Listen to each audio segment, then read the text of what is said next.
Mazmur 139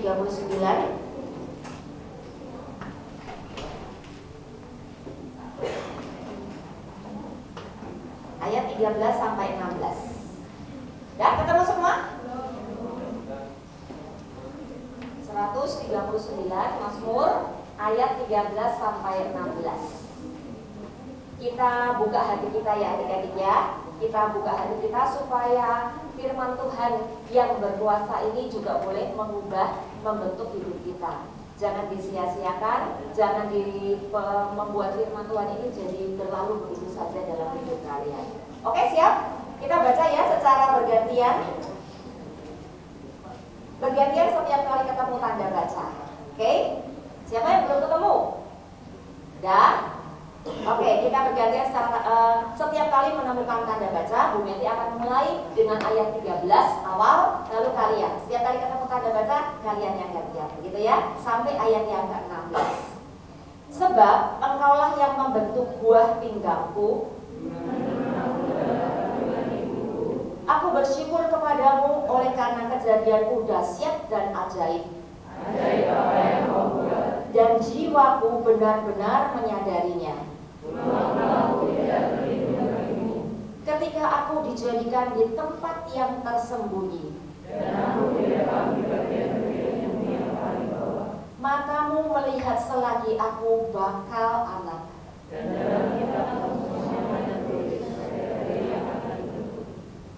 Sebelum ada satupun daripadanya. Ya, sampai di situ pembacaan firman Tuhan. Opera remaja tadi judulnya apa? Apa? The Problem of Me. Jadi itu ceritanya curhat dari beberapa orang teman kita tentang masalah-masalah mereka. Dan sebenarnya teman-teman, curhat mereka itu mewakili curhatnya setiap orang di dunia ini, gitu ya. Mereka, setiap orang di dunia ini punya satu problem yang sama, yaitu masalah karakter. Apa sih itu karakter? Kenapa kok ada karakter baik, ada karakter buruk? Bagaimana mengatasinya? Padahal saya sudah lama jadi orang Kristen, kenapa saya kok tetap tidak berubah? Pengennya berubah, tapi tidak bisa berubah. Tadi ada yang bilang mungkin sudah nasib. Nasib diciptakan dengan karakter kayak gitu ya. Ada yang bilang gawar bayi, memang kesalahan dari ibu sejak dalam kandungan. Ada yang bilang apa? Kalau watuk itu bisa diobati, kalau watak gak bisa, ya sudah, terima saja. Apakah seperti itu? Dalam Fajal Hitam tadi bilang itu semua mitos.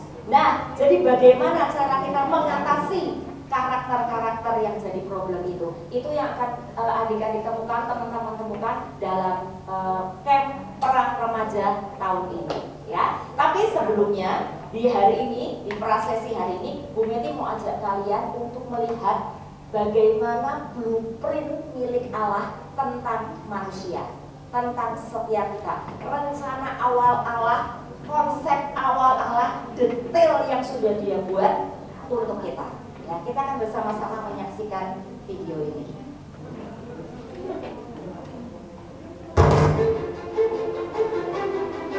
Ya, kita ikuti lagi ya, sekali lagi perjalanan sejumlah spermatozoa di dalam sebuah rahim menempuh perjalanan yang cukup panjang.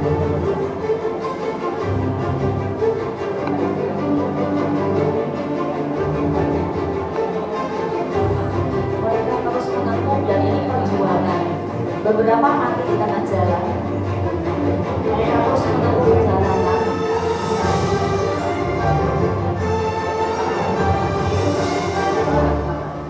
Sampai akhirnya mereka menemukan sebuah sel telur yang siap untuk dibuahi.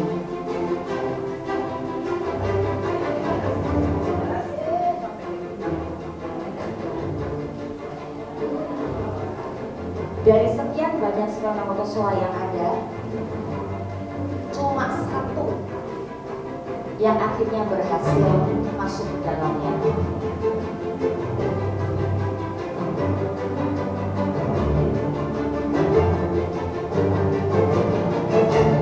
Lalu terjadilah pembuahan. 23 sel kromosom dari spermatozoa bergabung dengan 23 sel kromosom dari sel telur.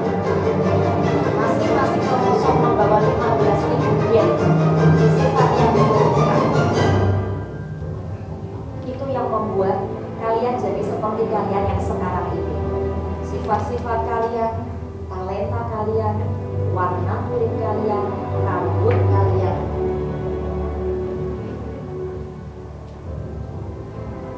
Antara 6 sampai 12 jam setelah proses pembuahan, tiap satu sel membelah jadi 2 jadi 4 jadi 8, dan seterusnya. Dan yang masih sederhana itu kemudian melakukan perjalanan yang panjang di dalam perut ibu. Perjalanan menuju tuba fallopi sampai menemukan tempat yang tepat di rahim ibu. Dan di sana kalian tertanam dalam dinding uterus, di mana kamu mengalami pertumbuhan lebih lanjut nantinya.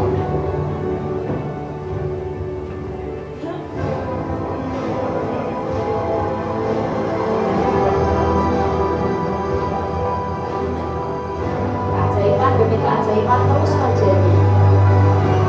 Tahap demi tahap, kamu mulai terbentuk.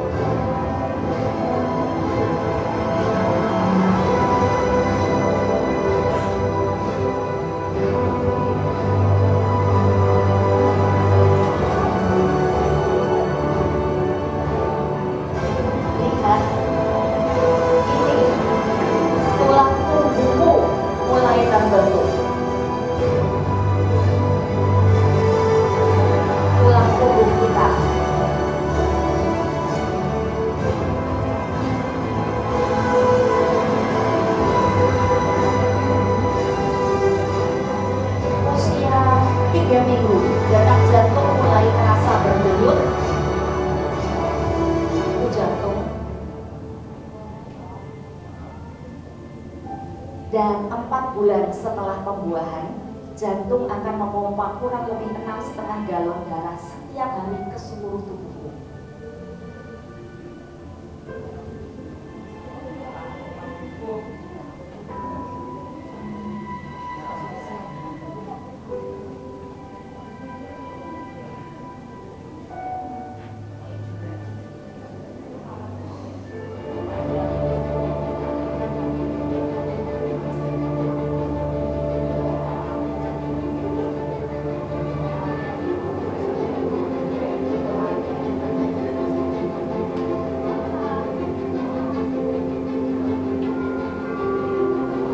Usia 4 minggu,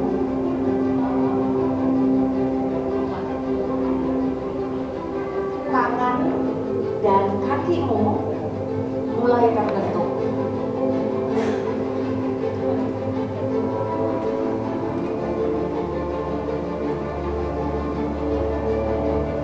Organ-organ dalam, hati, ginjal, dan lain-lain mulai tumbuh. Dan ukuran tubuhmu sekarang mungkin 10.000 kali lebih besar daripada awal pembentukan tadi.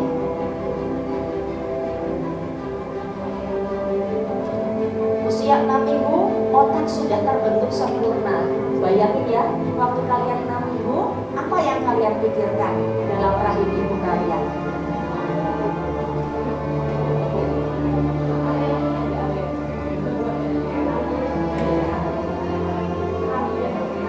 Pada usia 7 minggu, kamu sudah bisa merasakan rasa sakit.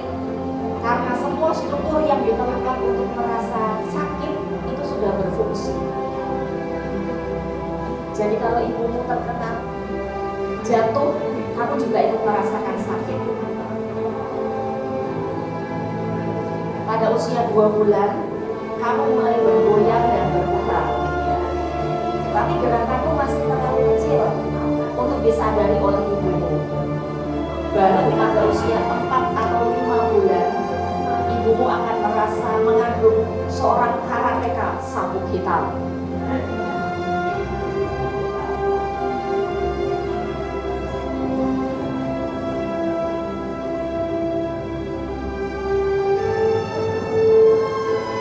Keajaiban demi keajaiban terus terjadi, tahap demi tahap.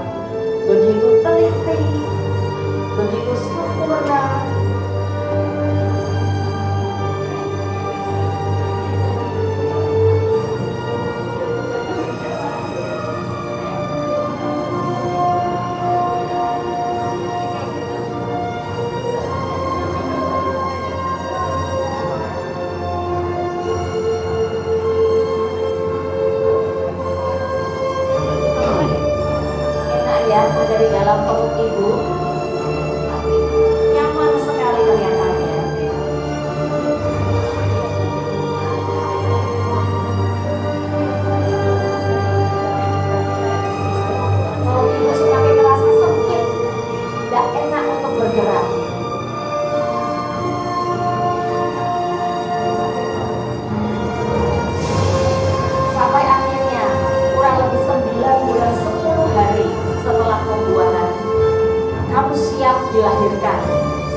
kelahiran sudah semakin dekat.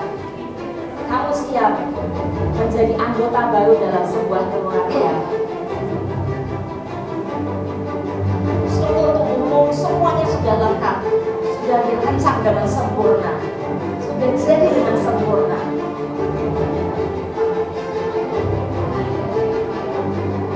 Dan akhirnya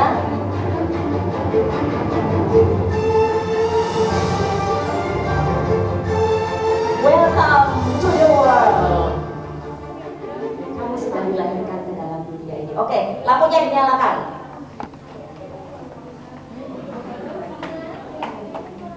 Luar biasa ya, bagaimana kita diajak untuk melihat sebuah gambaran yang luar biasa tentang bagaimana Allah merancang setiap kita, setiap kalian di dalam rahim ibu kita.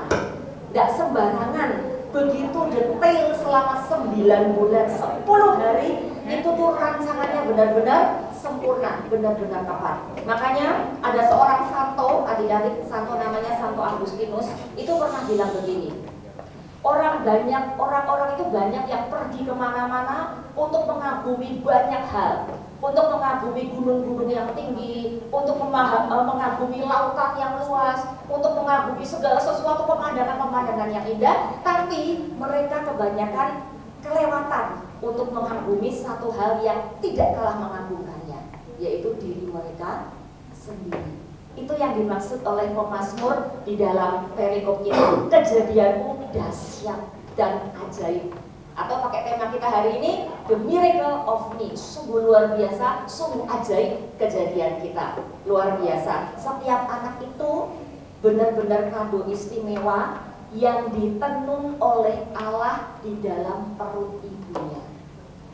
Benar-benar ditenun oleh Allah di dalam perut ibunya jadi sesuatu yang berharga, yang sempurna. Majalah Christianity Today tahun 1995 itu pernah menerbitkan satu artikel. Artikelnya itu judulnya Why Women Choose Abortion.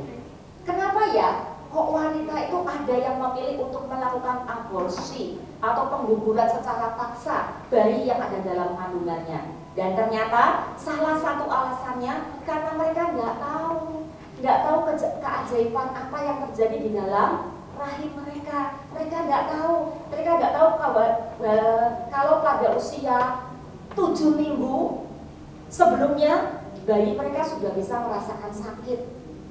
Kalau mereka tahu keajaiban yang terjadi di dalam kandungannya itu, majalah ini menuliskan pasti para wanita itu akan melakukan segala sesuatu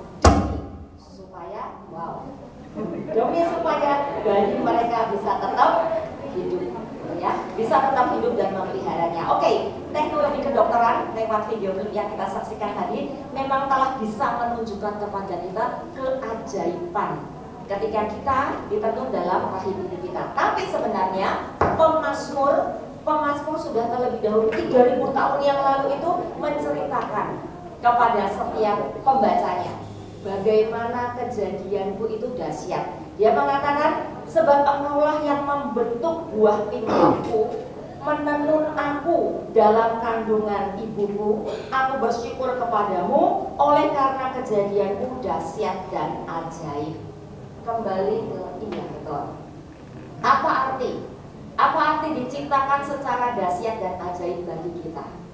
Kejadian kita dahsyat dan ajaib. Apa artinya? Yang pertama adalah, yuk diklik. Nah, yang pertama adalah setiap pribadi itu baik yang belum dilahirkan maupun yang sudah dilahirkan itu milik Allah. Betul enggak? Yang merancang itu Allah, yang menenun itu Allah. Jadi setiap pribadi baik yang belum dilahirkan maupun yang sudah dilahirkan, entah itu kaya, entah itu miskin, entah itu kulit hitam atau kulit putih, entah itu tinggi, entah itu pendek, siapapun dia, seperti apapun dia itu milik Allah. Dan karena dia itu milik Allah, tidak ada seorang pun yang berhak mengakhiri hidup seseorang kecuali Allah sendiri. Ya, karena kita semua adalah milik Allah, jadi kita harus menghargai hidup ini. Yang kedua, Karena kita diciptakan dahsyat dan ajaib, berarti setiap kita tidak boleh hidup sembarangan. Tidak boleh hidup sembarangan, karena kita ini diciptakan dengan begitu detail, begitu sempurna. Dan sekali lagi, ini berlaku bagi setiap pribadi.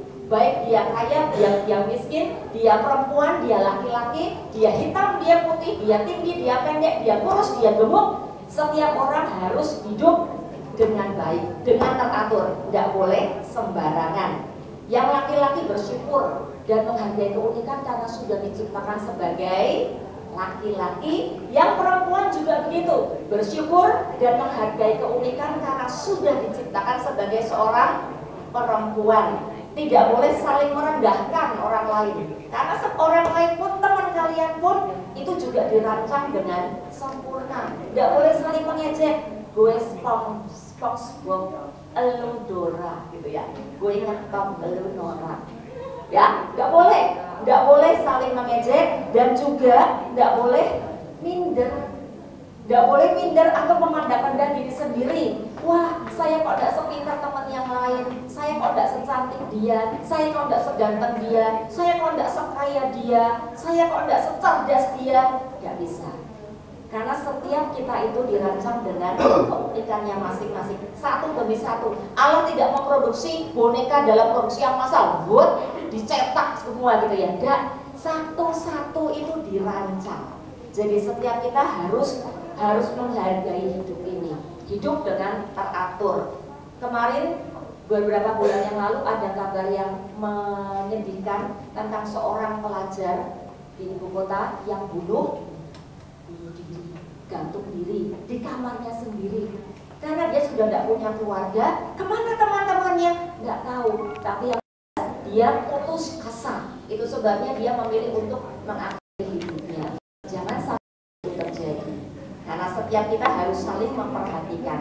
Itu gunanya manusia diciptakan, dirancang secara ajaib. Setiap orang, kalian diberi kemampuan untuk berpikir. Benar nggak? Bisa mikir nggak? Kemampuan untuk berpikir, kemampuan untuk menganalisa, kemampuan untuk merenungkan mana yang baik, mana yang tidak baik, mana yang dikehendaki oleh Allah, mana yang tidak disukai oleh Allah. Setiap kita diberi kemampuan untuk itu. Jadi pendeknya, setiap orang harus hidup sedemikian rupa sehingga bisa menyenangkan hati Tuhan. Setiap orang tanpa kecuali, tanpa ada alasan apapun, harus hidup sedemikian rupa sehingga bisa memuliakan penciptanya. Apa bisa? Bisa nggak menurut kalian?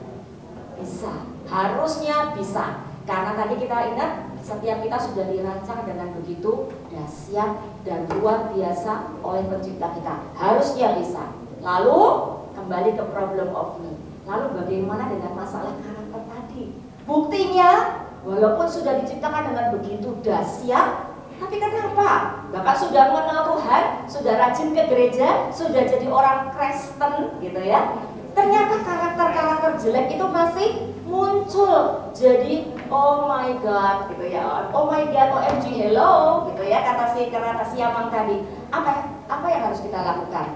Bagaimana kita mengatasi karakter-karakter buruk yang masih sering muncul? Itu nanti akan kalian temukan jawabannya dalam sesi-sesi yang sudah dirancang melalui camp remaja tahun ini. Dalam Fajal Tengkenan itu tadi sudah kontak ya, sudah kontak dengan Raja Hutan, dan Raja Hutan juga sudah mengkoordinir teman-temannya untuk bahu-membahu membantu kita. Lalu silakan diklik kakak-kakak pembimbing yang ini.